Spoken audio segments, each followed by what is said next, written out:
இவர பத்தி நான் ஏற்கனவே ஒரு வீடியோ போட்டு இந்த விஷயமே பேசக்கூடாதுன்னு நான் நெனச்சேன். ஆனா ஏற்கனவே நான் ஆரம்ப காலத்திலேயே இவர பத்தி ஒரு வீடியோ போட்டுருக்கேன். கொஞ்சம் ஒரு மாரி பண்ணிட்டு திரியிறீங்க, ஏன் ப்ரோ எல்லாத்துக்கும் இரிட்டேட் ஆகுதுன்னு.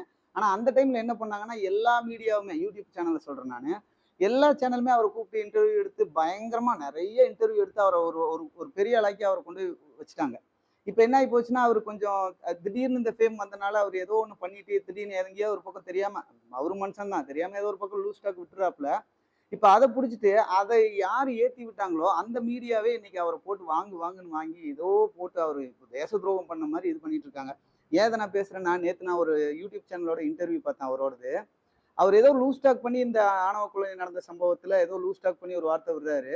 அவர மறுபடியும் மறுபடியும் அவர் வாயிலிருந்து அந்த வார்த்தைய வர வச்சு அந்த ஆங்கர் கேட்டுக்கிட்டே இருக்காரு. அந்த வீடியோ பார்த்தீங்கன்னா தெரியும். மறுபடியும் மறுபடியும் அவர் வாயிலிருந்து வர வச்சு, நீங்க ஒரு ஜாதி வெறியன் தானேன்னு அவரே கடைசியில ஆமாடா நான் ஜாதி வெறியன் தான்டா சொல்ல வச்சுருவாங்க போல இருக்கு. அந்த அளவுக்கு பாவம் ஒரு மனுஷன போட்டு டார்ச்சர் பண்றாங்க. அவரு தலகணத்தோட பேசுறாரு, பிரச்சனையா பேசுறாரு, கான்ட்ரோவர்சியா இருக்குன்னா அவர விட்டுருங்க. யாருமே கண்டுக்காம விட்டீங்கன்னா, அவரு பாட்டுல ஒரு ஓரமா திரிஞ்சுட்டு போறாரு. அவர ஏன் நீங்க தூக்கி தூக்கி தூக்கி தூக்கி மேல கொண்டு வந்து வச்சு, அப்ப அவரு பேசுறதெல்லாம் சத்தமா கேட்கத்தான் செய்யும்.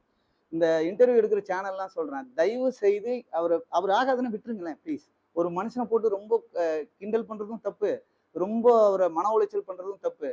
அவரு ஒரு மாரி பண்ணும்போது நீங்க தான் ஆரம்பத்துல வளர்த்தி விட்டீங்க. இப்போ தேவையில்லாம அவர நீங்க தான் ஒரு வழி ஆக்குறீங்க. அதனால விட்டுருங்க ப்ளீஸ் அவர் பாவம்.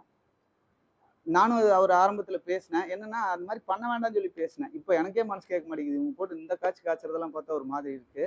ஸோ பாவம் ப்ரோ. எல்லாருமே இந்த இந்த யூடியூப் இன்டர்வியூ எடுக்குறீங்களா? அவங்கலாம் பார்த்தீங்கன்னா, கொஞ்சம் அவங்கள கொஞ்சம் பாவம் தாளிக்காம விட்டுருங்களேன். பொழச்சு போயிருவாரு அவரு பாட்டுக்கு வருவாரு. அவரு என்னதான் ஒரு மாரி பேசினா கூட, அவர் பண்றது தான் அவர் நான் தான் பெரிய ஆள் நெனச்சு பண்றாரே தவிர, கொஞ்சம் எதார்த்தமான மனுஷன் தான். ஒவ்வொருத்தவங்களோட கேரக்டரும் பேசும்போதும், பார்க்கும்போதும் நமக்கு தெரியுதுல்ல. அதனால பாவம் விட்டுருங்க அவர் பாட்டுக்கு எங்கேயோ இது மட்டும் மெக்கானிக்ஸ். பாய்.